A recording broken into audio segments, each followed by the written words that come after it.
Makaka-relate tayong lahat dito sapagkat norms ito ng mga tao. Kapatid na Rodel, may asawa ka. Tama? Tama po. Bakit mo nagustuhan si Sis Lanlan? Marami. Marami. Pero hindi ba merong naging initial attraction sa'yo, no? Nakapukaw ng iyong paningin. Nakapukaw ng iyong damdamin. Nakapukaw ng iyong pananaw.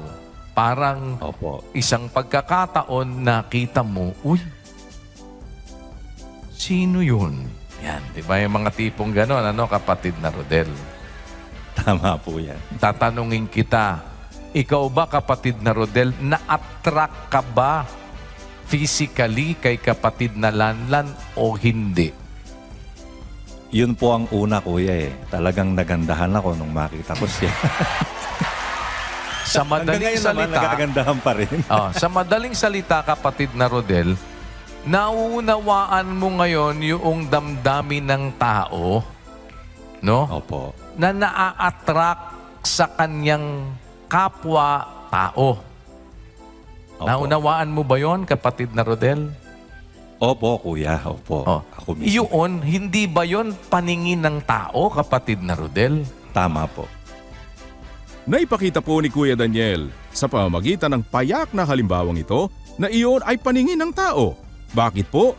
Magkaiba po kasi ang paningin ng Diyos. Dahil po sa Diyos, ang sabi sa unang Samuel 16:7, ngunit sinabi ng Panginoon kay Samuel, huwag mong tingnan ang kanyang mukha o ang taas ng kanyang kataasan, sapagkat aking itinakwil siya, sapagkat hindi tumitingin ang Panginoon na gaya ng pagtingin ng tao, sapagkat ang tao ay tumitingin sa mukha, ngunit ang Panginoon ay tumitingin sa puso. Malinaw po sa ating nabasa, magkaiba po ang pagtingin ng tao sa pagtingin ng Panginoon. Kung ang iniisip po natin ngayon ay ang kapuri-puri sa paningin ng Diyos at sa paningin ng tao, we have to face ang katotohanan. Hindi po natin nakikita ang puso ng tao, yung laman, yung kaibuturan ng nasa kanyang puso dahil iyon po ay maari niyang maikubli sa atin. Kaya, ang magiging batayan po lamang natin ay ang nakikita natin kung ano ang visible sa atin. Dahil hindi mo po pwedeng tingnan ang isang bagay na hindi sa kapasidad mong makita. Ano po ngayon ang ibig sabihin? Kapag nag-iisip tayo ng kapuri-puri sa paningin ng Diyos at sa paningin ng tao, alam natin agad na i-consider na iba po ang paningin ng Diyos sa paningin ng tao. Bakit po? May nakikita ang Diyos, hindi po nakikita ng tao. Dahil yun po ay realidad. Kailangan ngayon kung iniisip mo ang kapuri-puri sa paningin ng tao, hindi basta pwede mong sabihin lang, alam ng Diyos ang puso ko. Tama naman na alam talaga ng Diyos ang puso mo. Subalit tandaan natin na hindi alam ng kapwa-tao natin ang puso natin. Kaya i-consider po natin ang paningin ng tao kung hindi naman po ito against sa paningin ng Diyos. Dapat ay i-consider natin. Bakit po sinasabi ni kapatid na Daniel ito? Kailangan po ay matalino tayo. Pinapansin po sa atin ni kapatid na Daniel ang isang bagay na ginagamit ng kaaway para i-discourage sa pagsunod ang tao sa mismong maganda sa paningin ng Diyos. Bakit po? May aral sa paggagayak na sinusunod ang mga kapatid na babae.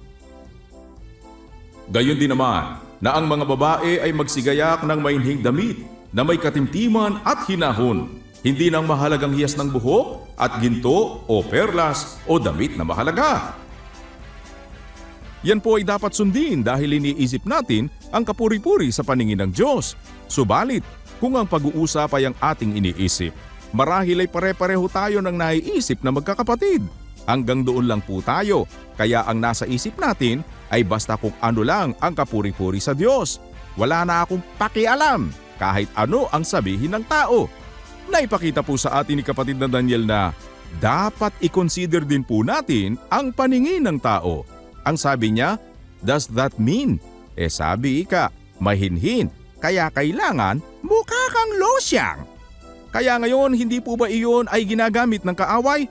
Tama si kapatid na Daniel. Kaya nga, nakaka-encounter tayo ng mga nagsasabi, huwag kang aanib dyan. Pag umanib ka dyan, malulusyang ka. Ang bata-bata mo pa, magmumukha ka ng lola. Sayang ang beauty mo, girl. Kaya kailangan po na matalino tayo. Ginagamit din po yan kahit sa may asawa. Noong araw na nagustuhan ko itong asawa ko, ang ganda-ganda nito. Ngayon, ewan? Bakit po nagkaganito? Baka hindi mo po na-consider yung paningin ng tao na kapuri-puri sa paningin ng tao. Dapat ay iniisip pala natin. Mayroon ka bang pwedeng gawin na mananatili kang sumusunod doon sa bagay na kapuri-puri sa Diyos, ngunit nandun ka pa rin sa kapuri-puri naman sa mga tao? Ang sagot na maliwanag ay, mayroon. Bakit po? Sila na ang nagsasabi. Yan ang beauty. Simple is beautiful. You can still be beautiful and yet be modest. Kaya hindi ganito ang nakikita kong minsan ng kapwa natin ay sapagkat hindi natin iniisip. Hindi na naiko-consider ang kapuri-puri sa paningin ng tao. Kung ang atin naman pong gagawin ay hindi lalabag, mananatili pa rin naman po na within the bounds of the law ng Diyos na wala tayong nilalabag ay pwede naman po mga kapatid. Napakarami naman po nating nakikitang mga kapatid. Hindi naman mga malalaswa at mahahalay mag-ayos pero ang ganda po nilang tingnan. Hindi kasi ang kahulugan ng doktrina sa atin sa paggagayak ay hindi ka na pwedeng maging maayos. Malawak po ang mga bagay na iyan. At hindi po iyan iisang aspect lang kapag pinag-uusapan po ang paningin ng Diyos at paningin ng tao. Tandaan po natin, ang pag-iisip po ng Diyos hindi kapareho ng pag-iisip ng tao sapagkat nasusulat, sapagkat kung paano ngang mga langit ay lalong mataas kaysa lupa, gayon ang aking mga lakad ay lalong mataas kaysa inyong mga lakad, at ang aking mga pag-iisip kaysa inyong mga pag-iisip. Magkaiba po, lalong mataas po ang pag-iisip ng Diyos. Ang paningin ng Diyos, He can see through sa puso natin. Pero it doesn't mean na parang yung sinasabi ng kapatid na Eli, na oo nga, ang Diyos ay tumitingin sa puso, pero ang kaso mo, ang tao ay may tinitingnan din. Kaya po, iyon ang sasakyan ng kaaway. Kapag sinakyan na po iyon ng kaaway, kagaya nito. Oh, pre, inom. Pare, hindi na ako umiinom kasi bawal na sa amin yan Kaya pala mula nung maanib ka dyan sa MCGI, pare, nawalan ka na ng pakikisama? Bakit ganito po ang nangyari? Dahil hindi po natin ikinoconsider ang paningin ng tao. Pwede rin naman po tayong mag-maintain ng mabuting pakikisama na hindi mapupulaan ang ating pananampalataya. Iisipin lang po natin ang mga bagay na kapuri-puri, hindi lamang sa paningin ng Panginoon, kundi naman sa paningin ng mga tao. Ipinapansin po ni kapatid na Daniel ang sinabi ni Apostol Pablo, "At sa mga Hudyo, ako'y nag-aring tulad sa Hudyo." Ano po ang ibig sabihin noon? Lumabag na po ba siya sa kautusan ng Diyos na dapat niyang gawin dahil siya'y nakibagay sa mga Hudyo? Hindi po pwede. Bakit po? Kasi hindi po iyon ang rule. Ituloy natin ang sabi niya. "At sa mga Hudyo, ako'y nag-aring tulad sa Hudyo upang mahikayat ko ang mga Hudyo. Sa mga nasa ilalim ng kautusan ay gaya ng nasa ilalim ng kautusan. Bagaman wala ako sa ilalim ng kautusan upang mahikayat ang mga nasa ilalim ng kautusan." Huwag po nating kalimutan ang prinsipyo ng mga apostol. Magsisitalima muna kami sa Diyos bago sa mga tao. Ano po ang ibig sabihin? Para mahikayat po ang mga Hudyo, nag-ari akong tulad sa Hudyo, ang wika ni Pablo. Ngunit hindi niya nilabag ang kautusan ng Diyos. Hindi po maaari na ang gagawin po nila ay makibagay lang sila sa tao ay hindi bali lang labagin nila ang utos ng Diyos. Hindi po ganoon. Kaya nga po ang sabi pa niya, "Sa mga walang kautusan ay tulad sa walang kautusan. Bagamat hindi ako walang kautusan sa Diyos, kundi nasa ilalim ng kautusan ni Kristo upang mahikayat ko ang mga walang kautusan." Mayroon pong mga walang kautusan.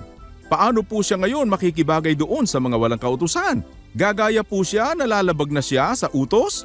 Kaya nga po ang sabi niya, "Bagamat hindi ako walang kautusan sa Diyos, kundi nasa ilalim ng kautusan ni Kristo." Pero nakibagay po siya sa mga walang kautusan. Ano pa po ang sabi? "Sa mga mahihina, ako'y nag-aring mahina, upang mahikayat ko ang mahihina. Sa lahat ng mga bagay, ay nakibagay ako sa lahat ng mga tao upang sa lahat ng mga paraan ay mailigtas ko ang ilan. Kinonsider niya po talaga ang paningin ng tao. Bakit niya po kinonsider ang paningin ng mga tao? Sa lahat ng mga bagay ay nakibagay ako sa lahat ng mga tao upang sa lahat ng mga paraan ay mailigtas ko ang ilan. Kaya ang sabi niya, ginawa ko ang lahat ng mga bagay dahil sa Ebanghelyo. Paano po niya lalabagin ang Ebanghelyo kung ang sabi niya ay, ginawa ko ang lahat ng mga bagay dahil sa Ebanghelyo? Ginawa po niya ang lahat ng bagay na iyon na nakibagay sa lahat ng mga tao, sa lahat po ng paraan dahil sa Ebanghelyo. Kung dahil sa Ebanghelyo ka po nakibagay, hindi mo po lalabagin yung Ebanghelyo para ikaw ay makibagay lang. Pero hindi po naman ang ibig sabihin ay hindi mo i-consider ang paningin ng tao para ka makapakibagay sa kanila at mahikayat mo po sila. Niyaya ka. Pare, inuman tayo. Dapat maging matalino ka. Ang sasabihin mo lang ba ay, pare, bawal sa amin sa MCGI. Ang sasabihin mo lang ba palagi, bawal sa amin. Hindi ba't pwede naman po nating pakibagayan ang paningin na kapuri-puri sa tao? Halimbawa, ito mas magandang isagot. Pare, nabalitaan mo ba yung isang kaibigan natin? Patay na. Ha? Ano ikinamatay? Kaiinom pare. Nagka-diabetes, na-stroke, na-heart attack, nagkasakit sa baga. Kaya alam mo naman yan, wala naman talaga tayong makukuhang mabuti dyan pare. Sa bagay, tama ka pare. Di bale, sige. Yosi ka na lang tol. Alam mo, isa pa yan pre, nabasa ko. Ang dami palang chemicals na nandyan sa sigarilyo. Napakaraming sakit ang ibibigay niyan sa katawan natin. Pare, para ka ng doktor. Ang dami mong alam ah. Saan mo yan natutunan? May bagong research ang experts na nagsasabi. No amount of alcohol is safe, health experts warn. Akala ko dati maganda yun. Kaya pa 4% pa ako. Kaya lang nalalagpas sa 4% kasi isang bote ng 4% ang tinitira ko eh. Yun pala pre, no amount of alcohol is safe, sabi ng mga experts. Alam po natin na ang tao kapag ang pinag-uusapan ay health experts, doktor, science, mas madali at acceptable sa kanila ang mga bagay-bagay. Pagka ang pag-uusap naman ay sa paggayak, mare, parang hindi ka na gaya ng dati na sexy ka. Ngayon, parang ang hinihinhin mo nang magdamit. Mare, nabalitaan mo ba? 4 na pala nire-rape doon sa kabilang ibayo. Alam mo ba, bakit na-rape? Nakita kasi mga pa-sexy manamit. Kaya nag-iingat na ako ngayon, Mars. Mas mabuti na yung safe.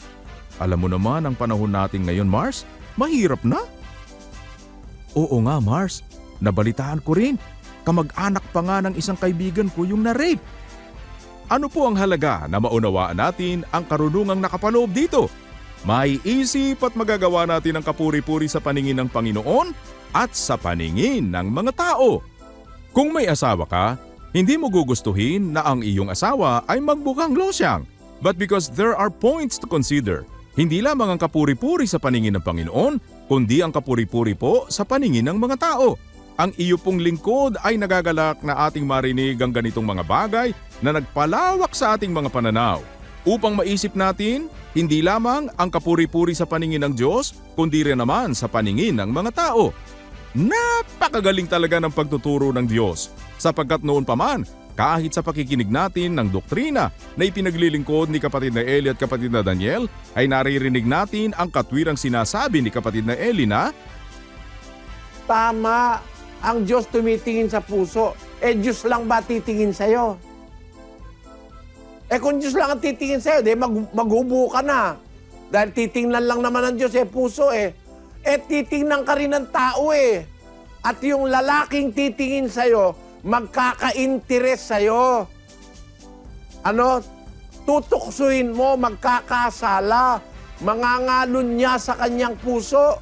Sapagkat ang tumitingin sa babae, taglay sa puso ang masamang hangad, nagkakasala ng pangangalon niya. Kaya magtulungan tayo sa iglesia. pagka tayo'y magkakasama-sama, kahit na hindi tayo magkakasama, maggagayak ng mahinhin damit ang mga babae. Oo't ang Diyos ay tumitingin sa puso. Ang Panginoon lang ba ang tumitingin sa iyo? Hindi ba't ang tao ay tumitingin din? Kaya nga nagkakaroon ng masamang pagnanasa yung mga lalaki kapag balaswa ang suot ng babae, ang sabi pa ni kapatid na Eli. At ngayon, sa ipinakitang mga katwiran ni kapatid na Daniel sa atin sa pagtuturo ng Diyos, lalo pang lumawak ang pananaw na ito, sapagkat iisipin nga naman natin ang kapuri-puri sa paningin ng Panginoon at gayon din sa mga tao. Imbes na mahalay na damit ay may hinhin ang isuot natin at gumayak ng may kahinhinan at kahinahunan. Yung hindi magbibigay ng masamang suwestyon sa mata ng nakakakita. And at the same time ay magiging kapuri-puri at maganda sa paningin ng una sa lahat ay sa Diyos at gayon din sa mga tao sapagkat i-consider pa rin natin ang paningin ng tao.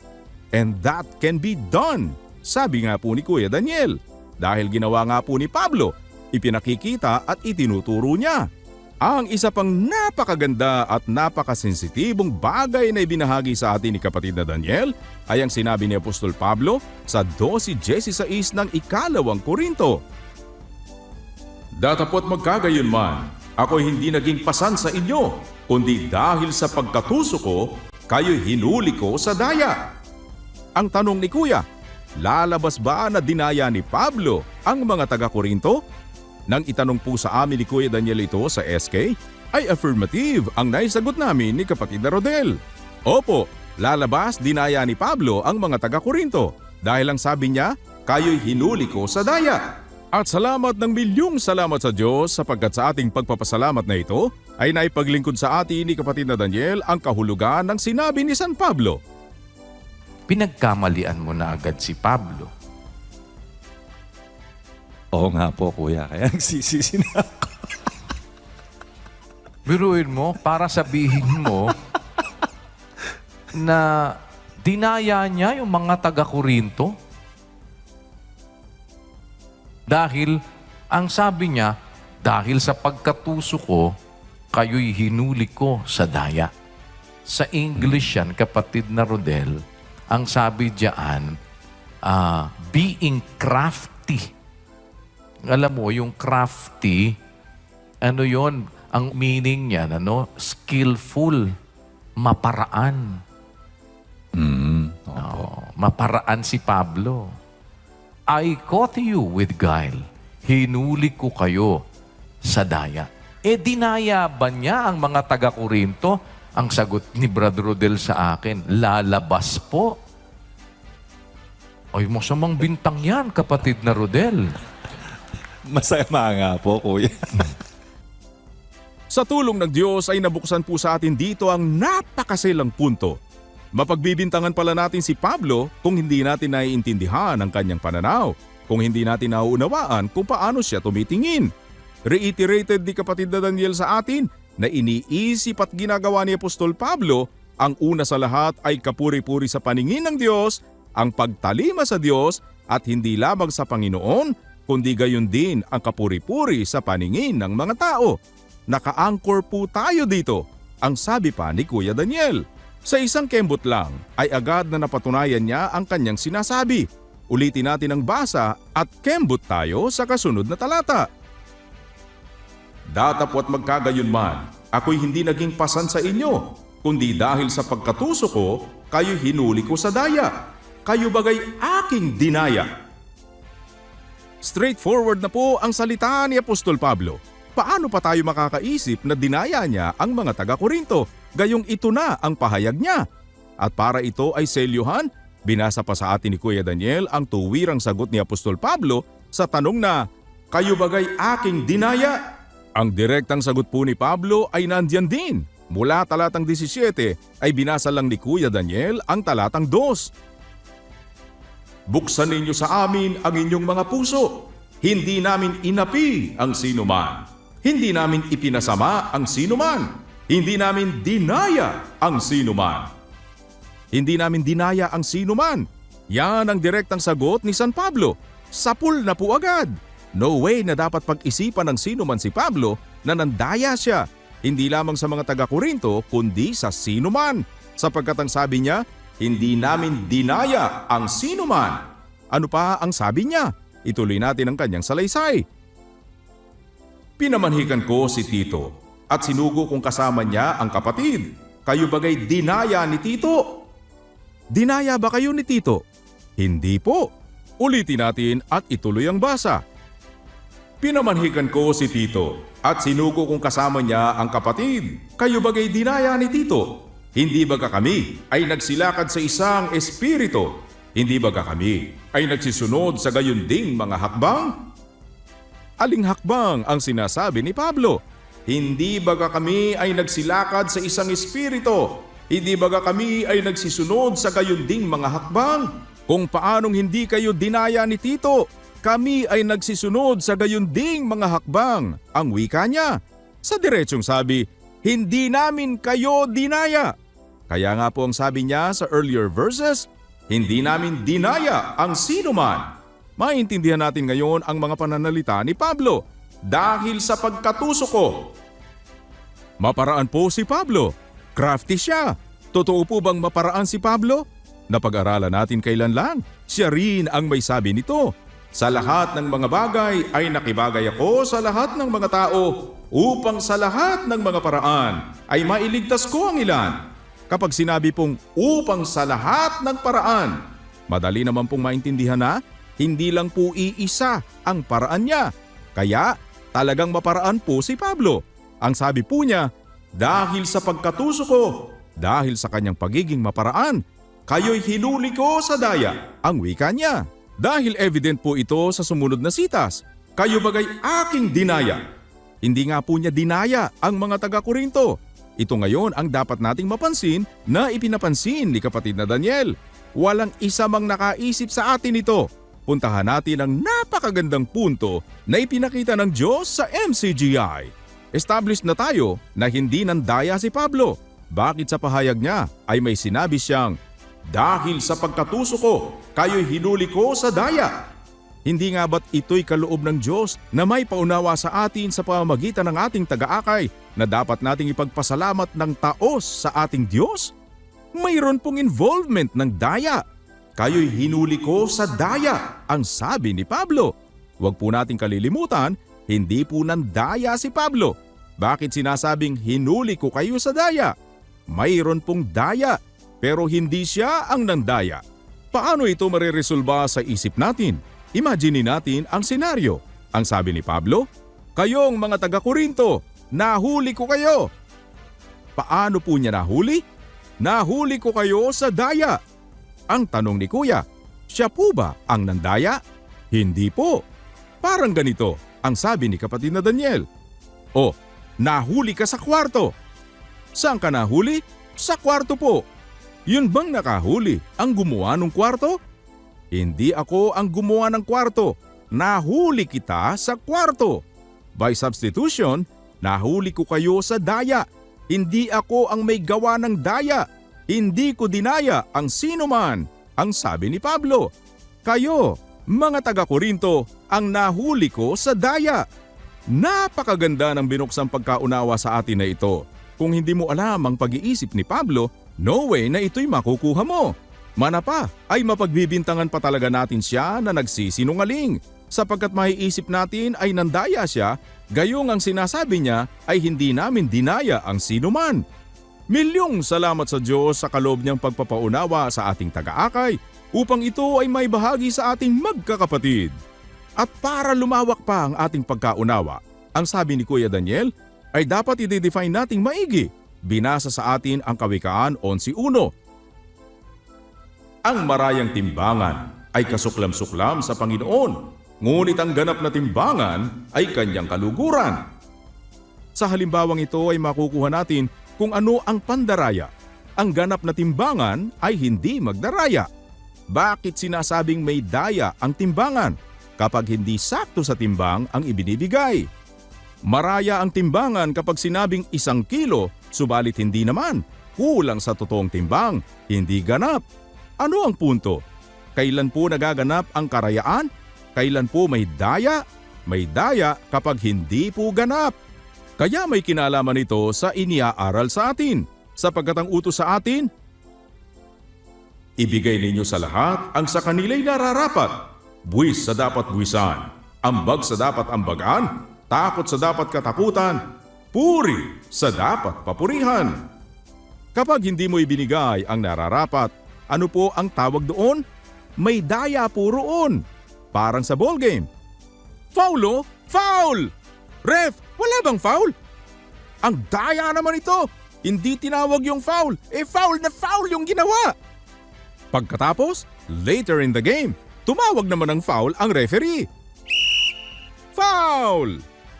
Hindi naman po foul, pero tinawagan mo ng foul. Ang sabi ngayon ng lahat, mandaraya talaga ito! Ano po ang ibig sabihin? Hindi po ibinibigay ang nararapat, kaya may daya. Kaya ang sabi ni San Pablo, ibigay ninyo sa lahat ang sa kanila'y nararapat, buwis sa dapat buwisan, ambag sa dapat ambagan, takot sa dapat katakutan, puri sa dapat papurihan. Huwag kayong magkautang ng anupaman sa kanino man.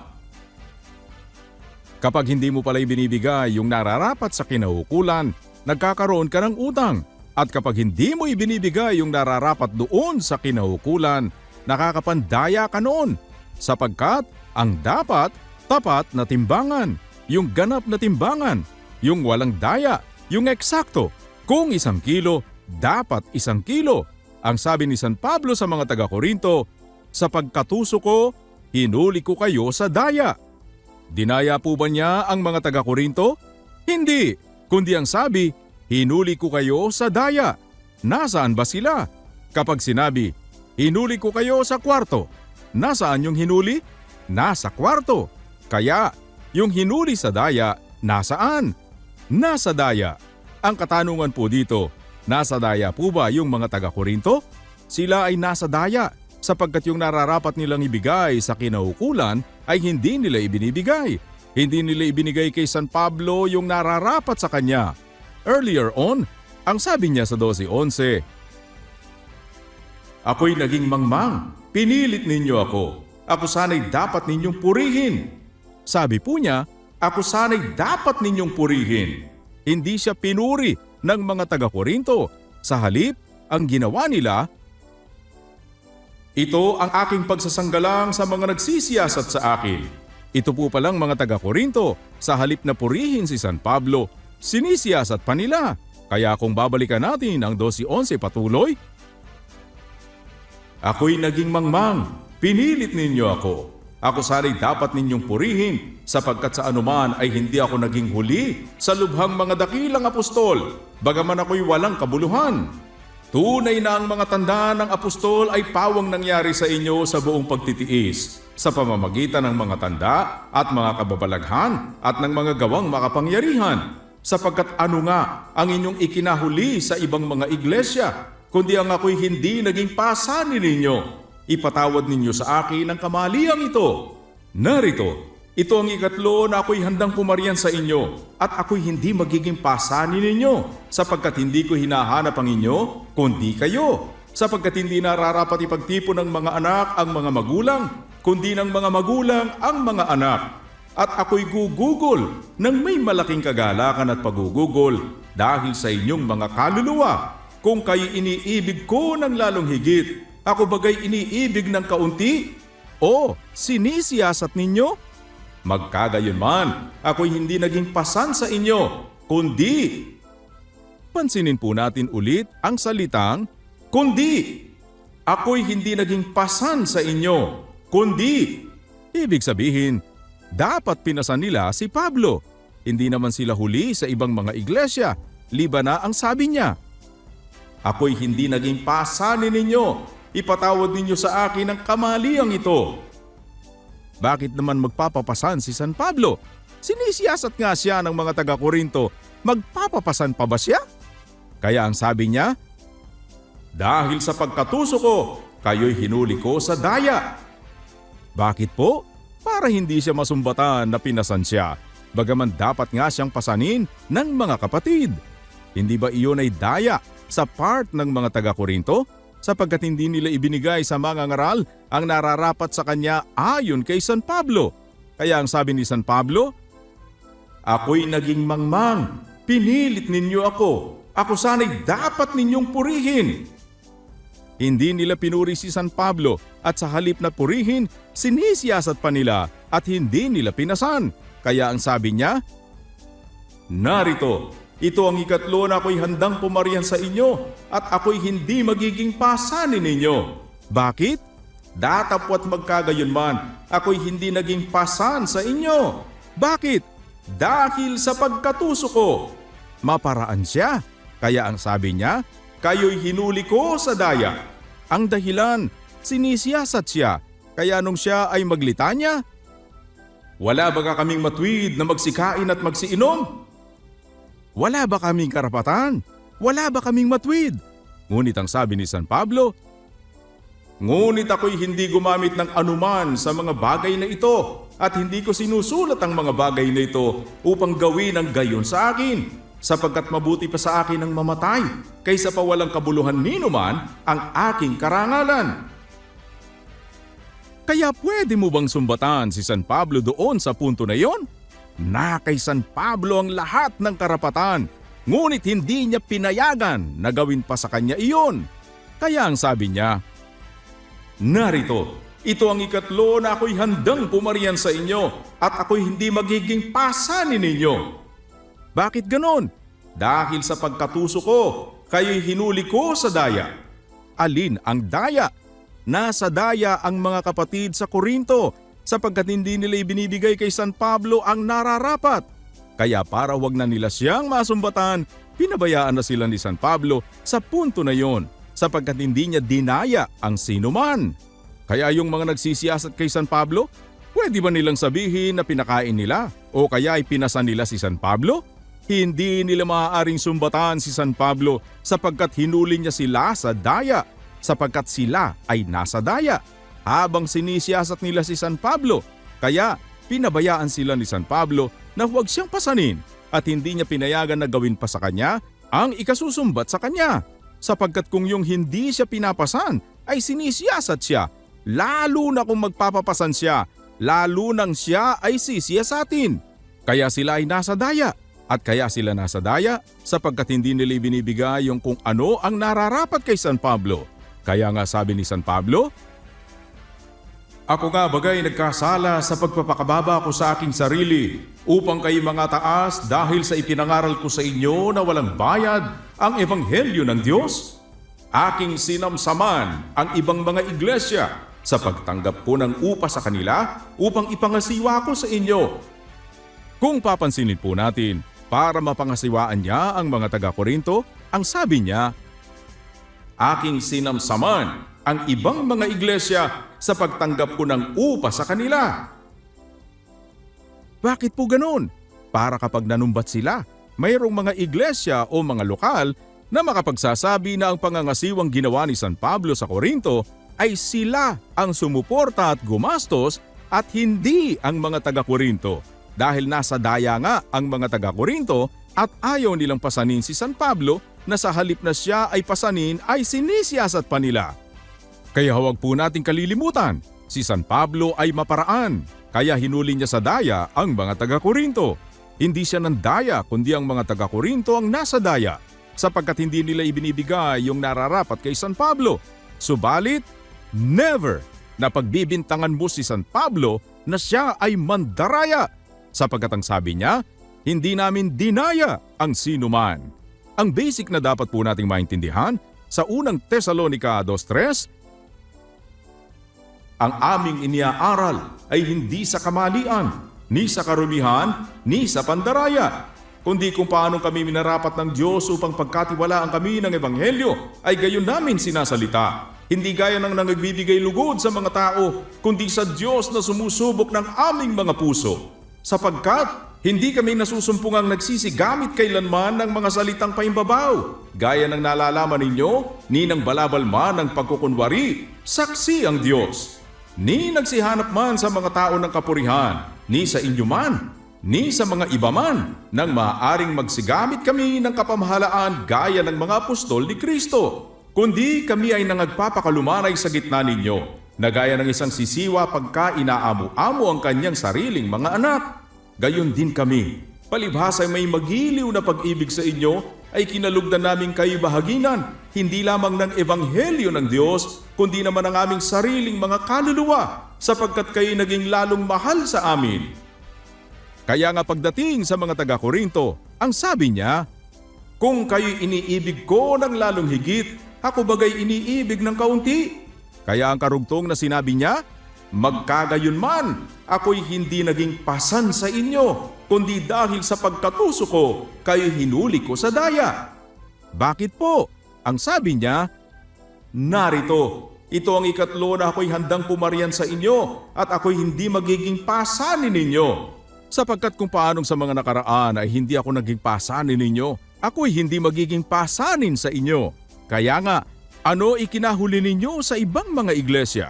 Kundi ang ako'y hindi naging pasanin ninyo, ipatawad ninyo sa akin ang kamaliang ito. Kaya siya ba ang gumawa ng mali? Hindi si San Pablo ang gumawa ng mali. Siya ba ang nandaya? Hindi siya ang nandaya. Ang mga taga-Korinto ang nasa daya sapagkat hindi nila binibigay ang nararapat sa kinaukulan. Sapagkat dapat nating maintindihan, kapag hindi magdaraya ang timbangan, dapat sakto. Kung 1 kilo, dapat 1 kilo. Subalit pagka halimbawa 1 kilo ang dapat, ang ibinigay mo ay kalahating kilo lang. May daya iyon. Kaya si San Pablo ay hindi dapat pagkamalian, sapagkat ang kanilang iniaaral ay hindi sa kamalian, ni sa karumihan, ni sa pagdaraya. Sapagkat sila ay tapat, gaya ng sinabi niya kay Tito. Sa lahat ng mga bagay ay magpakilala kang ikaw ay isang uliran sa mabubuting gawa. Ang sumulat nito kay Tito ay si San Pablo at patuloy na sinabi niya, at sa iyong aral ay pakilala mo ang walang kamalian, ang kahusayan, pangungusap na magaling, na di mahahatulan, upang sila na nasa kabilang panig ay mahiya, nang walang anumang masamang masabi tungkol sa atin. Iaral mo sa mga alipin, na sila'y pasakop sa kani-kanyang Panginoon, at kanilang kalugdan sa lahat ng mga bagay, at huwag mga masagutin, huwag mga daya. Kung papansinin po natin, si Tito ay pinagbilinan ni San Pablo. Huwag mangagdaya, kundi mangagpakita ng buong buting pagtatapat upang pamutihan sa lahat ng mga bagay ang aral ng Diyos na ating tagapagligtas. Pagbibintangan mo ba si San Pablo na nandaya ang kanilang katapatan? Ipalagay nga kami ng sinuman na mga ministro ni Kristo at mga katiwala ng mga hiwaga ng Diyos. Bukod dito'y kinakailangan sa mga katiwala na ang bawat isa ay maging tapat. Datapwat sa ganang akin ay isang bagay na totoong maliit ang ako'y siyasatin ninyo o ng pagsisiyasat ng tao. Oo, ako'y hindi nagsisiyasat sa aking sarili. Dito po ay maliwanag na sinisiyasat siya ng mga taga-Korinto. Ngunit ang sabi niya, oo, ako'y hindi nagsisiyasat sa aking sarili. Sapagkat wala akong nalalamang anumang laban sa aking sarili. Bagaman hindi dahil dito'y inaaring ganap ako, sapagkat ang nagsisiyasat sa akin ay ang Panginoon. Kaya kung babalikan natin ang sinabi niya sa 2:17, hindi kami gaya ng karamihan na kinakalakal ang salita ng Diyos, kundi sa pagtatapat. At gaya ng mula sa Diyos, sa harapan ng Diyos ay nagsasalita kami para kay Kristo. Ganito po ang pagtatapat nila San Pablo. Kaya kung ating babalikan ang 12:13 patuloy ng kanyang sulat, ang sabi niya, sapagkat ano nga ang inyong ikinahuli sa ibang mga iglesia, kundi ang ako'y hindi naging pasanin ninyo. Ipatawad ninyo sa akin ang kamaliang ito.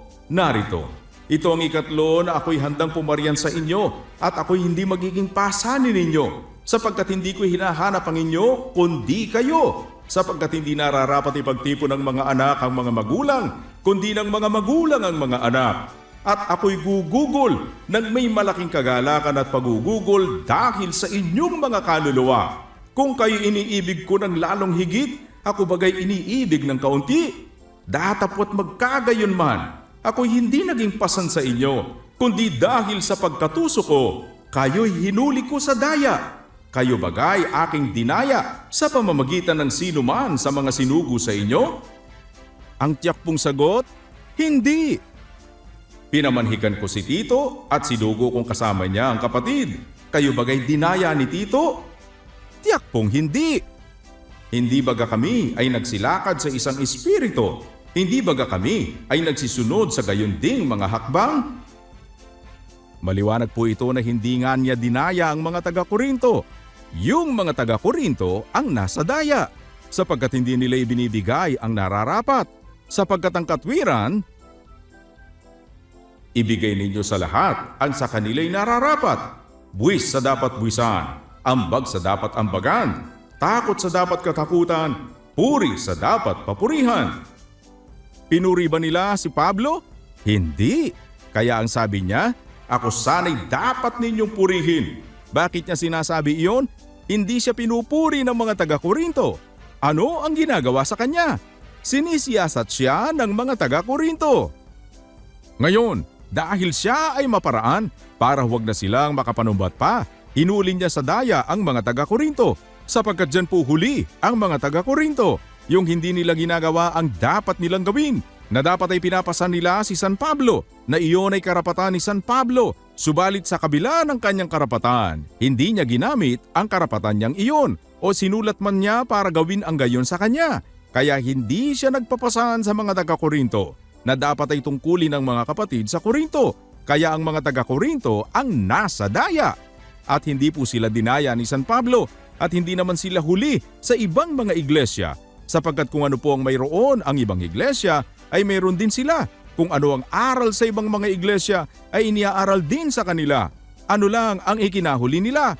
Isa lang, ang hindi nila naging pasanin si San Pablo. Ano po ngayon ang ibig sabihin? Pagtitingin tayo ng pananaw, dapat i-consider natin ang kalugod-lugod o kapuri-puri sa paningin ng Diyos at kapuri-puri sa paningin ng tao. Kaya kung hindi kinoconsider ni Pablo ang kapuri-puri sa paningin ng mga tao, magpapapasan siya. Subalit dahil alam niyang sinisiyasat siya, maging sa pagkain, ang sabi niya, ito ang aking pagsasanggalang sa mga nagsisiyasat sa akin. Nasa pagsasanggalang si San Pablo doon sa pagsisiyasat sa kanya ng mga taga-Korinto. Kaya ang sabi niya, dahil sa pagkatuso ko, kayo'y hinuli ko sa daya. Sapagkat ang mga taga-Korinto nga ang nasa daya, sapagkat sila ang hindi nagbibigay ng nararapat sa kinaukulan. Ngunit lahat ng dapat ibigay sa kanila ay ibinibigay sa kanila. Lahat ng dapat nilang matutunan ay natututunan nila. Lahat ng pangangasiwang dapat ipangasiwa ay ipinangangasiwa sa kanila. Subalit, ang ipinangasiwa sa kanila ay hindi sa kanila galing, sapagkat kumuha po si San Pablo sa ibang mga iglesia para ipangasiwa sa mga taga-Korinto. Maaaring may tanong, bakit naman po kumuha si Pablo sa ibang mga iglesia para ipangasiwa sa mga taga-Korinto? Sapagkat kung sa kanya lang niya kukunin ang ipangangasiwa niya sa mga taga-Korinto, iyon ay itatanggi ng mga taga-Korinto dahil sinisiyasat nga siya ng mga taga-Korinto. Pero dahil alam ng ibang mga iglesia na ang ipinangangasiwa ni San Pablo sa mga taga-Korinto ay galing sa kanila, sila mismo ang makapagsasabi, aba, yung ipinangasiwa sa inyo ni San Pablo, galing sa amin yon, hindi galing sa inyo yon. Dito ay mapapansin natin kung gaano ka-sharp si San Pablo. Kaya dito ay nasa pagsasanggalang siya sa mga nagsisiyasat sa kanya. Kaya nga kayo, mga taga-Korinto, gaano ba kalaki ang iniaabuloy ninyo?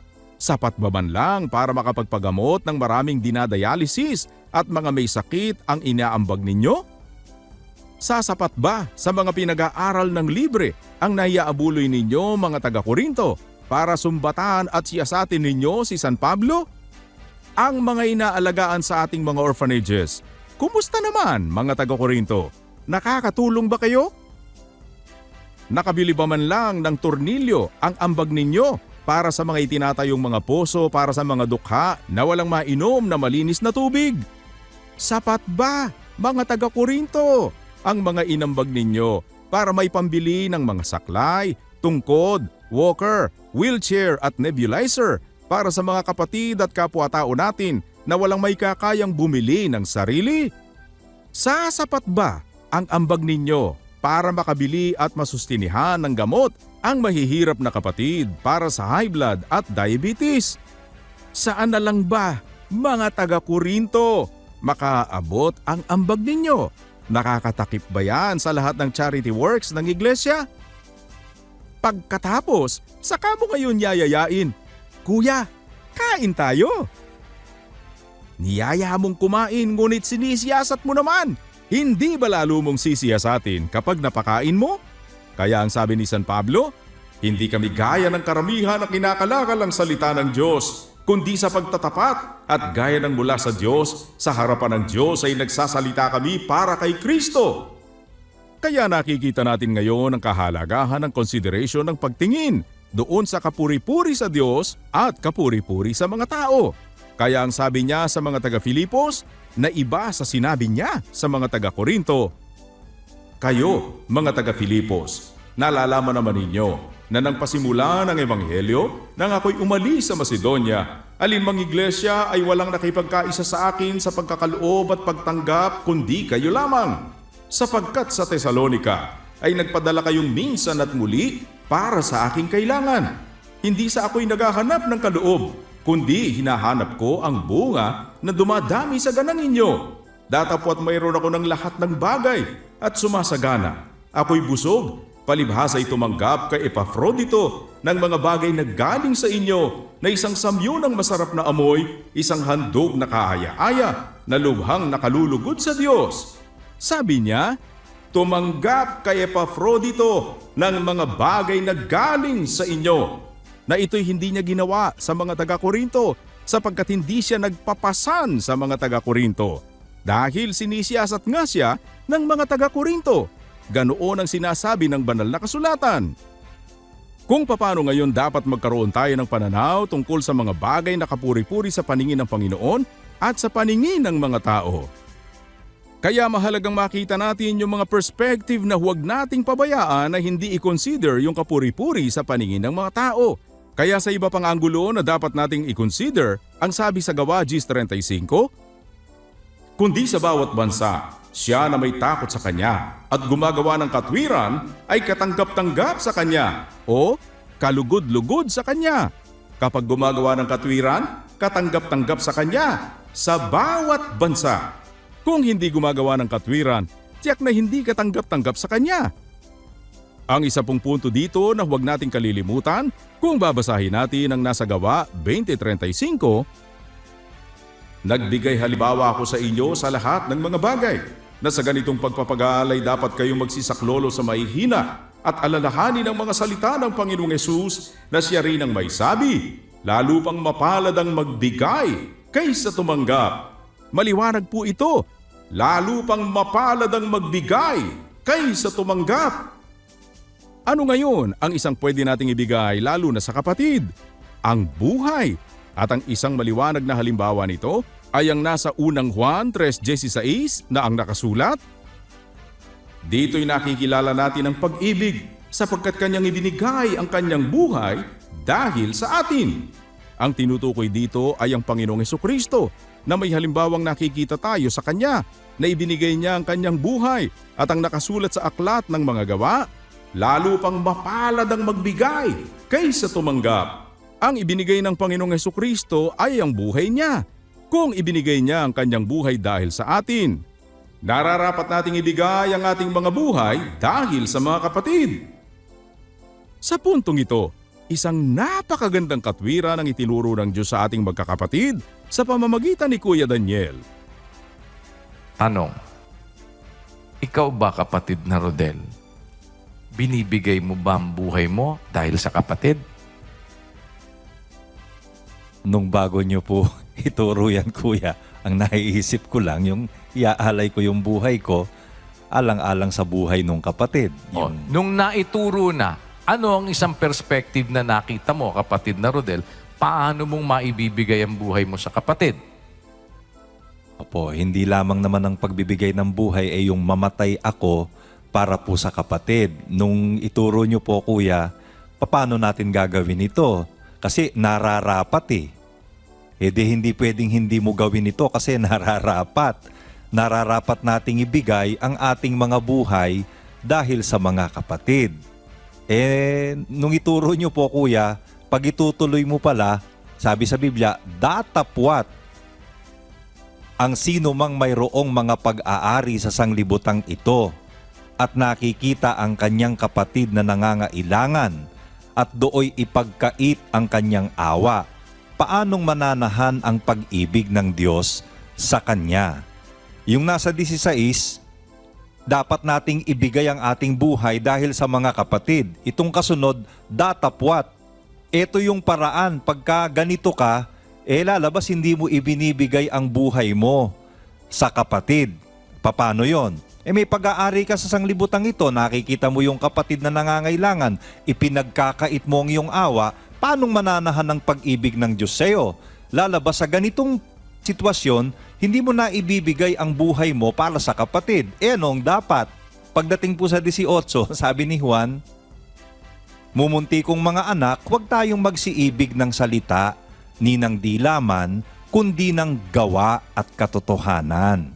Kaya yung pong pagbibigay natin ng awa, pagpapakita natin ng awa, o paggawa natin nung dapat nating gawin para sa kapatid na nangangailangan, yun po kuya yung pagbibigay ng buhay. Alang-alang po sa mga kapatid. Kung meron Yun po ang kang naiintindihan ko. pag-aari, meron kang maibibigay, kapatid na Rodel, may pag-aari ka, huwag mo ipagkakait yung awa mo. Huwag kang iibig ng salita, ng dila, kundi ng gawa at katotohanan.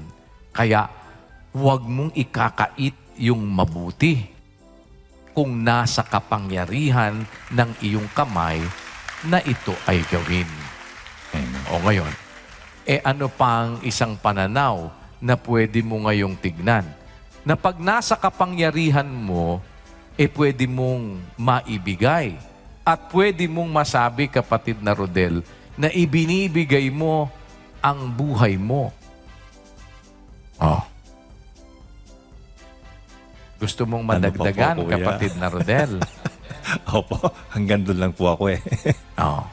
Nasa kapangyarihan mo ba, kapatid na Rodel, na ibigay? Pag nasa kapangyarihan mo na ibigay, huwag mong ipagkakait. Opo.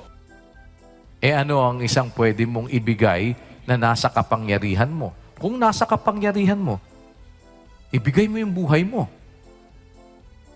Ano ang isang paraan para maibigay yung buhay? Bukod doon sa nakita na natin na yun, kapatid na Rodel, kung nasa kapangyarihan mo. Babasa tayo, kapatid na Rodel. Tatanungin kita ng isang katanungan, kapatid na Rodel. Opo. Ikaw, basahin mo na lang, kapatid na Rodel. 17:11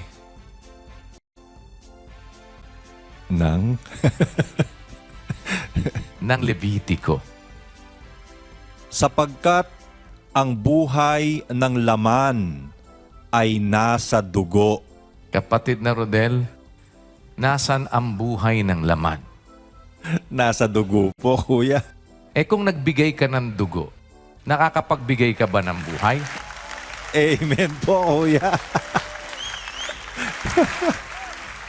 O ngayon, meron ka ba ngayong makikitang paraan kung nasa kapangyarihan ng kamay mo na gawin, kapatid na Rodel? Kung nasa kapangyarihan ng kamay mo na gawin, qualified ka naman. Pagkakait mo ba yung buhay, kapatid na Rodel?